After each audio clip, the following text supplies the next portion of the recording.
timely from our perspective, insofar as MES in April of 2019 commissioned a compensation study, which was completed by processes, as well as highlighting the recommendations that resulted from the study.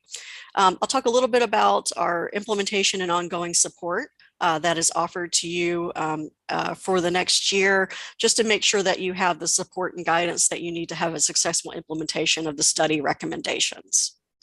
And then at the end, we'll just kind of open up to any kind of questions or discussions with the overall aim to make sure that you have a system that is up-to-date, equitable, and market competitive in order to attract kind of grade assignment adjustments, and review the positions closely to determine if there were any kind of class changes as well. And that could be regarding title, FLSA status, as well as placement within the system itself. We also look at the system as a whole in terms of competitiveness, not just in terms of pay, but also the policies that govern movement within that system.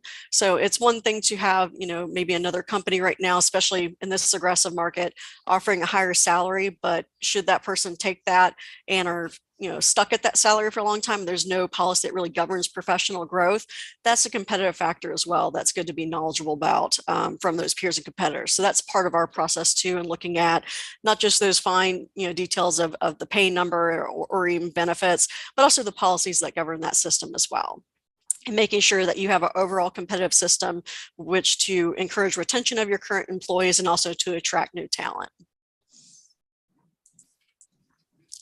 As part of our study, we conducted these key 9 tasks, 8 being the core of the study itself, 9 being our ongoing support. We conducted initial project meetings to set the stage for the project's timeline, data collection, as well as communications, and setting the stage also for any initial data request collection. So reviewing your current job description data, current structure and policies was part of that initial process as well. We conducted a series of surveys to gather job information, as well as focusing on determining what those key recruitment markets are for your positions. As you know, some positions can be recruited more locally, others you have to cast a wider net to compete. So those were determinations made for each of the classifications. And we gather data across data sources as well as different recruitment market areas and provide that to you just to make sure you have the information you need to weather any of those market variations and changes over time. So should right now you be fine with a position recruiting locally, but 2-3 years down the line, you need to cast the net wider, you know what that variance is across those recruitment markets and can weather those changes. Part of the system also at the end is all those details essentially are provided in a final report, but also a main master file in Excel that's easily uploadable into any HRIS system. We try to provide all the detail very transparently and clear, and provide any additional training that's needed on the files by HR staff, just again to make sure that the adoption of the system goes smoothly, as well as the implementation. And the final report essentially includes all those details relative to methodology that I highlighted, as well as, of course, the study recommendations and best practice guidance for not just initial implementation, but also ongoing administration of the system as well. So next slide, we're going to dive into exactly what you want to see instead of the journey we took to get here, the actual result.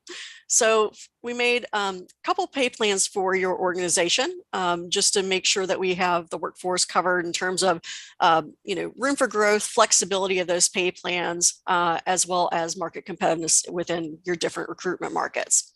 So the first pay plan developed is this 13-grade pay structure. It has a overall 38% pay range spread between the minimum and the maximum, with the market point, which still is kind of referred to as the midpoint, even though sometimes it's not a true midpoint anymore. A lot of the times you will see minimums being set at a lower percentage between minimum to market point than market point to maximum. So that's what we have here, where your pay grades are set apart by 10% between the grades for meaningful movement from grade to grade. So for instance, in some of those times, you'll see maybe a senior level employee doesn't want to take the next step to a managerial position because the pay isn't different enough. So this provides you that meaningful movement with the having pay grades set apart by 10%. Minimum salaries are set at 11% below market point. This makes you more competitive in the market, and we are seeing more and more organizations going between 10 and 16% in setting their minimums. Folks are getting more aggressive in the market, of course, too now, but we try to weather on the side of caution, just because we want to make sure you have a system that is not just flexible to weather those changes, but also that's maintainable over time. Maximum salaries are set at 27% above the market point. And this just allows that room for growth and of course encourages retention with your employees as well. The market point for each of the pay ranges is representative of the market average. So a position assigned to grade 2, for example, the market average was closest fixed to that 45K salary mark. Positions were assigned to the grade structure based on their benchmark market comparisons, but also a second review is taken looking at your positions and essentially your internal hierarchy that you have.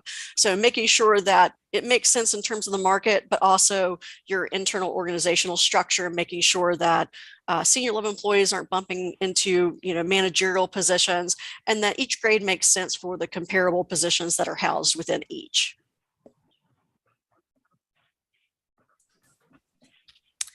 The next pay plan that was created is focused on executive level positions.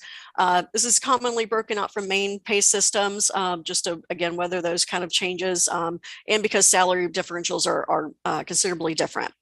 So with this, we focused on a 3-grade pay schedule with a 50% pay range spread. This one is catered a little bit more towards a true midpoint. And the grades are again set apart by 10%. Usually with executive level staff positions, there's a lot of negotiation and different packages that are assumed. So that's why this is looking a little bit more like a traditional pay scale that you see more of a same pay grade spread between the minimum to market point to maximum at 25% each. Excuse me. Now we also broke out for one position set pay plan number 3, your operator and training positions, because it's a little bit more of a unique job series structure. And with that, we focused on 4 specific grades, again, denoting each of those different career levels. These pay grades are set a little bit tighter, close together, again, to encourage that movement between the grades as folks adopt more skills, experience, and training as they move through their job progression. They'll be able to have meaningful movement, but again, not surpassing any positions that are above that series. So for the operator and training positions, again, these are set at that base salary level that you see starting at $36,400, going up to $42,137. And the hourly rates are listed there as well. So towards the end of the study, we provide cost estimates of what these recommendations look like for phasing in the system. Most often public sector organizations aren't able to implement in one go. I think the only ones I've run into that could do that were the lotteries. So most often you have 2- and 3-year plans for phase-in approaches for these projects, just to make sure that we're hitting your budget objectives. We do provide a series of different cost reports and showing what those phase-in options can look like. So if you have a set funding set aside for that first year, and then the second year, we can show you strategies for best practice implementation, not just avoiding compression as you're bringing folks up to their market levels, but also focusing on those hard to recruit positions, those real pain points that are more immediate needed as well. So we tried to provide a couple different strategies for you as part of this project, and 2 different service year policies and for consideration. And we are seeing between 5 and 7 years for these. What these service year policies represent is movement between your minimum to your market point. And the goal of these is to move employees swiftly between the minimum up to the market point after a certain number of years that reflect their experience in that position. So taking the 5-year, for example, an employee after 5 years of service in that position, after adequate service, they're still there, so we deem adequate service, that they should be having a salary reflective of that market point after 5 years of service in that position. And this is just reflective of the market average of someone in the market gathering that similar level of experience. 7 years, very similar. More so of a, we're seeing public sector more of a cost-cutting measure, but we are seeing closer towards 7 years for movement between the minimum to the market point. More so used in those cases where the salary adjustment cost is really high, like in the several millions. We'll see folks err on the side of doing a more slower approach until they can get to essentially a compensation goal of the standard 5 years to market salary policy. With that, these cost estimates are based on the employee data that we received during the study. So inevitably, there's going to be changes between now and when you actually implement the system. So that's part of our ongoing support. So if you your staff needs help with any updates to the files themselves, guidance with implementation, so should things change. I know in 2020, we had a number of clients reach out just and say, okay, these implementation plans aren't going to work now. And so we like to provide that additional ongoing support to you just to make sure you have the tools and support you need for a successful implementation. With that, some of the strategies we provided in the report, just to highlight, encourage within that first year, you definitely want to bring your employees that have a current salary that's falling below the proposed minimum of their assigned grade up to that minimum at least. The other part of that first year is doing a proportion of the remaining adjustment cost, which can also be a strategy for focusing on those real hard to recruit positions too, and alleviating any compression points that might occur from bringing the first group up, those outliers. Within, and usually that first year, you're looking at between 15 to 25% of the remaining cost in addition to that, bringing folks to the minimum.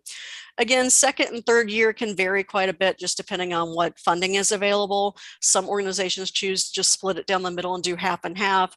Others might be able to be more aggressive and add more funding within that second year to expedite the process too.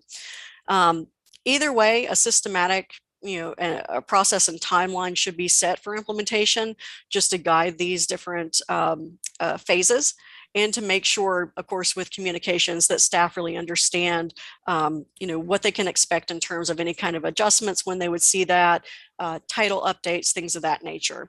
And as part of our project, we did provide a series of different communication details to help support you with that messaging. So templates for individual communications to employees, confidential correspondence to let them know, if their title was adjusted, what that is now, what their grade assignment is, and then should they had been deemed to get a market adjustment, what that would be in the timeline for it. We also do communications such as this, just to walk you through the highlights of the study in final presentation form, as well as support in terms of any appeals should there be any. We find a lot of time we don't see many of these by the time we get to the end of the process, but sometimes you always have at least one or two. I'll say, I disagree with the salary. Here's something I found on Glassdoor. Should they be bringing that forward? And we're happy to assist you with any of those reviews as part of the ongoing support.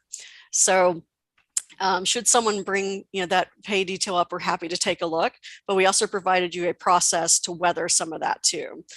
This will keep you from getting everyone throwing their hat in to see if they can get an additional adjustment. The appeals process form allows the employee to fill out their details, attach any supplemental information, but then they review it with their supervisor, and the supervisor has to sign off on it before it then comes to HR's desk. And so those really kind of weed out and make sure you only see those that really have merit for additional review. Again, a lot of these details are provided in the final report and in some of the supplemental materials we provided. All this just to ensure that you have a successful implementation, and as well as the support for administering the system initially, but also ongoing maintenance of the system as well. As mentioned, compensation systems ideally evaluated annually and adjusted, but most often we see organizations err on the side of every other year. There's also, of course, COLA adjustments for inflation, and there's a number of different approaches that organizations have been using as of late, and a lot of those are detailed in the report as well. As mentioned, our ongoing support period is for a year post-study, but our relationship, we always deem it as a long-term relationship. So should down the line 2 years you say, hey, we've got a couple of new positions, or we had to consolidate a position or create, two positions out of one, and need help for the market evaluation and suggestion for grade assignment or development of a new job description, we do provide low-cost maintenance support relative to any of those additional reviews. We understand, the budgets and challenges you run into, so we try to make it a very simple process for providing you that additional support, just to take one more thing off HR's desk, because I know you guys have your desk full lately. And with that, I will end presentation and see if there's any questions just to start.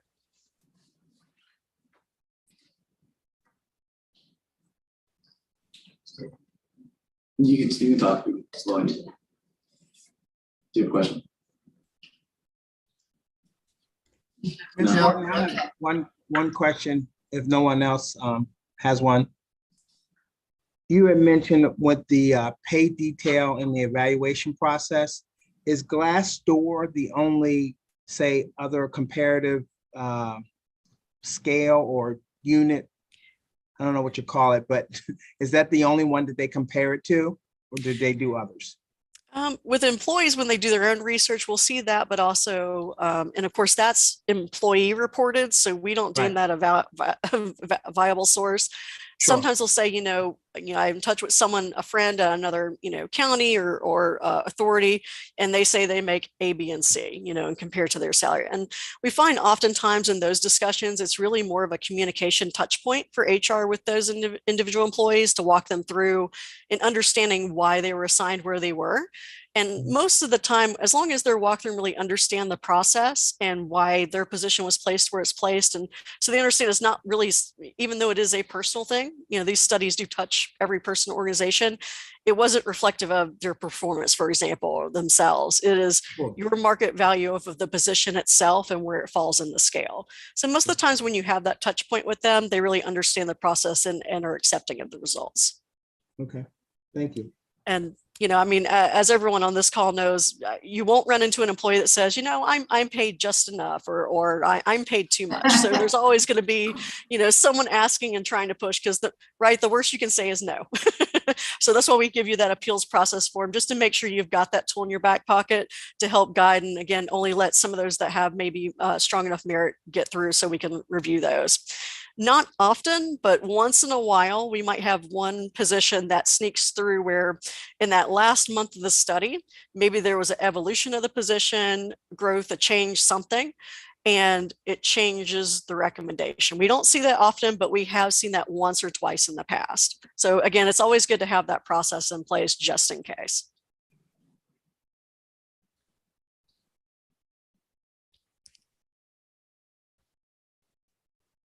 Well, we can't hear you. There you go. There you go. Yeah. Does anyone else have any questions or comments? If not, I just wanted to add that this was an excellent summary and presentation by Ms. Horton.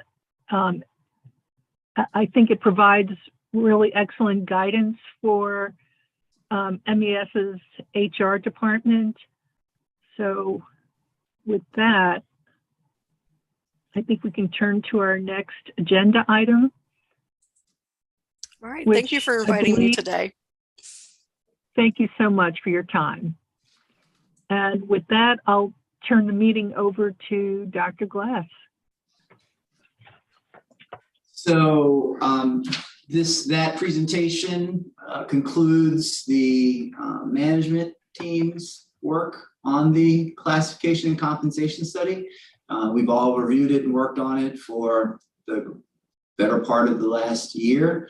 There was a contract that was in place prior to my onboarding that was accelerated from a 1/3 position review to a full agency review. So what you just were presented is an evaluation of every position in MES. And should the committee and then the board vote to approve moving forward, the plan would be to implement the recommendations in this report, bring any positions below the minimum up within the first year, and slowly move everyone up to above the minimum into the market point in time with progression. along with the other parts of our full package compensation program. I really feel that MES has a very strong system in place. If you recall, we have a performance-based compensation system that is provided for every fiscal year. We do have, as other state agencies and private entities, we do have a process for reclassification in grade when performance merits that is separate from our performance-based compensation. And of course, you all know about our Building Excellence and Success Together program, where we share the numbers that you see every month at the board meeting. And if there is a delta at the end of the fiscal year, that is provided for to the Building Excellence and Success program together, and every single employee in MES, except for the management team, receives a portion of our success. So I'm confident, as I've reviewed for the last 2 years, all of the compensation that we provide. We're not perfect. We're not fully private. We're not Google. There are no 300,000 salaries in the entity, but we do have a great system, and we support, I think it strongly supports our environmental ethos and the mission of the agency. So I would hope that the committee would vote for the classic compensation study and that we will continue to move forward. One other point is I have reviewed the salary guidelines. I find it to be strong. It provides guidelines. There are exceptions to those requirements, and I believe that my position is enabled to go above a 10% reclassification and a 10% promotion. However, based on past history, I think it's prudent to limit how often even my position goes above that threshold. It has to be in special situations. It has to be for particular positions. It's not something that is utilized lightly in the context of making sure that we have a stable executive team and senior leadership team, and that people know that we support their professional growth. So that's all I wanted to share, Ms. Wong. And I know that we do need a vote for the classification comp study in order to move forward to the full board. And just so that I'm clear, Dr. Glass, the recommendations, the implementation schedule, the recommendations are ones that you believe are feasible for MES to implement at this time. Is that correct? Yes, ma'am. Based on, okay. So the CFO, although he is not present here, the managing director of finance has reviewed all of this, and we believe we have the wherewithal to meet the 5-year plan, and that we can do that in a fiscally prudent manner. Thank you. Does any other committee member have any questions of Dr. Glass before we take a vote on the? I don't necessarily have to address this to Dr. Glass, but anybody associated with the compensation study, what happens when you have, I think a lot of times in the past, you have big jumps in the overall compensation, throughout all types of jobs, not just those who are here at MES. I'm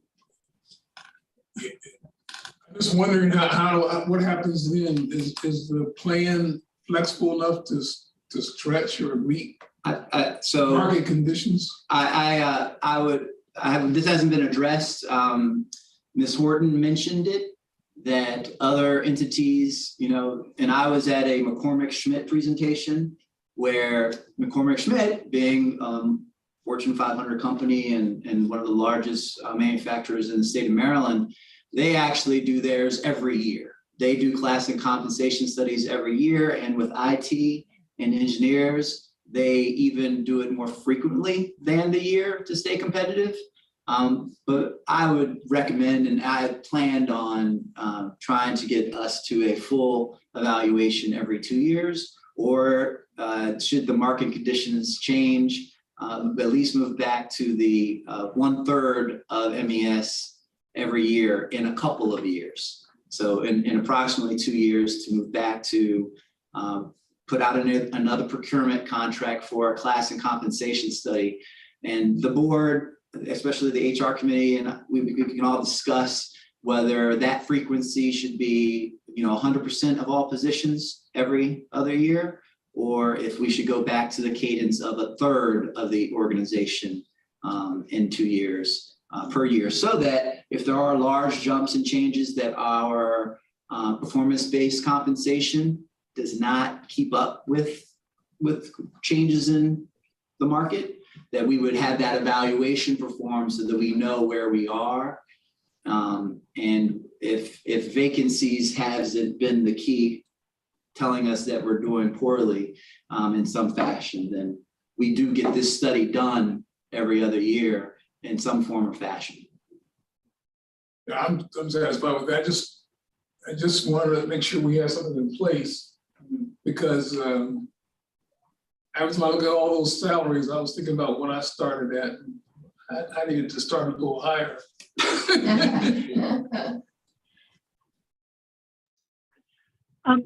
I have a question of Sean. At this point, Sean, do we need to make a vote to recommend that the board adopt this compensation study, or can we just go ahead as a committee and approve it? I would recommend that you take a vote. And take a vote, though, for its adoption to the board, the full board? Yes. I think Judge Smolkin shaking his head. Thank you, Judge. I agree entirely on that. And I have one quick question.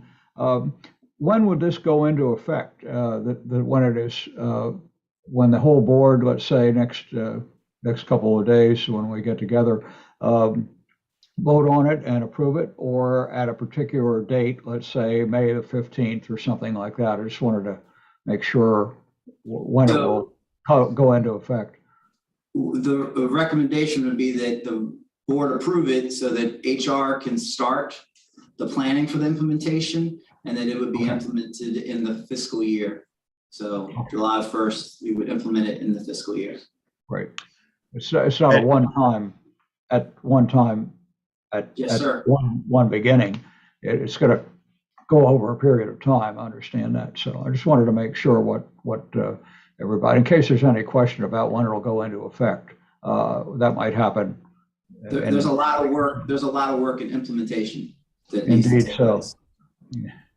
And I'd recommend that the action of both the committee and the board that approves this should specify that the actual implementation is not effective until July 1st, although HR will start working on it immediately. Yeah. That sounds exactly right. I thought there ought to be a cutoff at some point, and it's July. So there we go. Okay, that sounds fine to me. And so I'll be quiet. Any other questions, comments? With that, then I'll ask for a motion that the HR committee recommend to the board the adoption of the MGT compensation study to be implemented July 1st of this year. May I have a motion, please? So moved. Hiram Taylor. Second? I'll second it. Thank you. All those in favor, raise your hand. Aye. Aye. Motion passes. Thank you, everyone.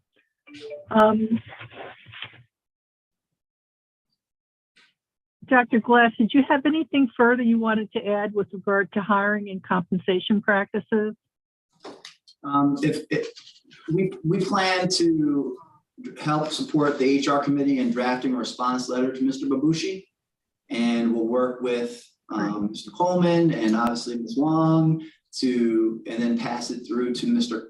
Judge Smolkin to respond to his letter documenting this classification and compensation study, the salary guidelines that we follow, and the entire program that we have for compensation for our valued, extremely highly valued MES employees.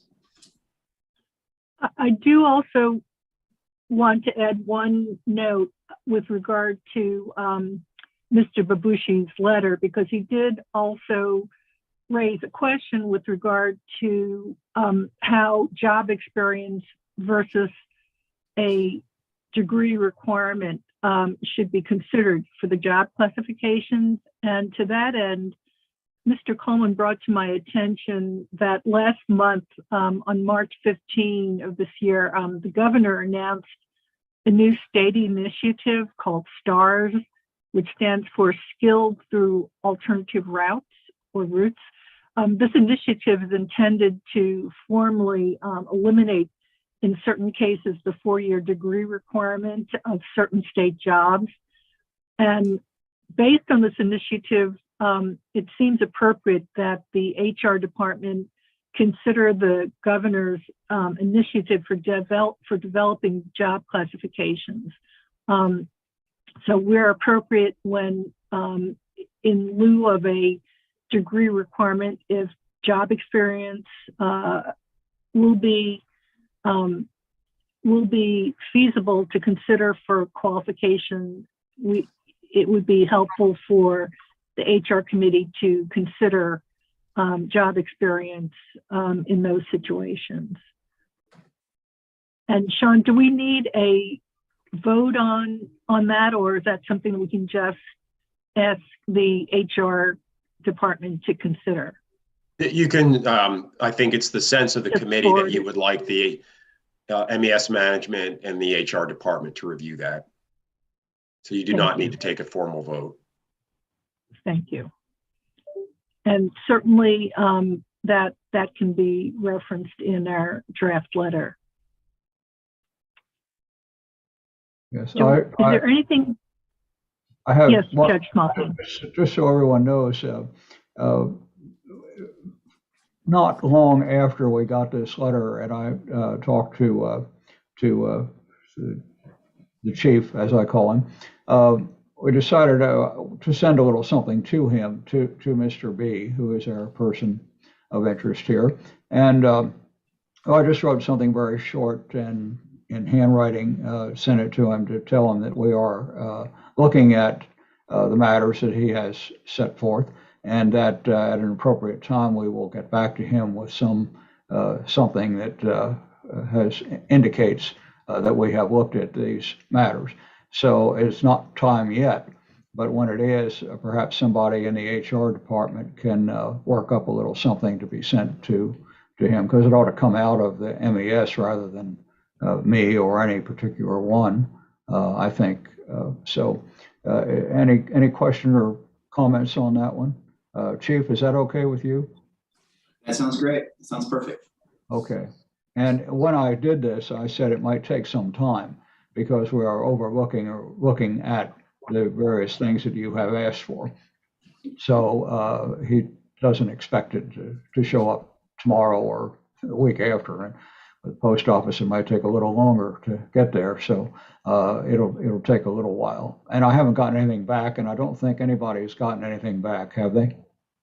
Anything come back through? No, we haven't had any other correspondence. Okay. All right. I just thought I'd let you know that we are trying to take a look at it and get it to him when it's appropriate. All right. Great. Thank you. Very good. I don't have anything else to bring to the attention of the committee. Hearing no further comments, new business, old business, I think we can adjourn. This was a nice, short and sweet meeting, so I appreciate everyone's time, and hopefully you can catch a good lunch. Or at least a warmer one than the last couple of days. Yes, yes. Thank you, everyone. Take care, and we'll see you at the next board meeting. So long, everybody.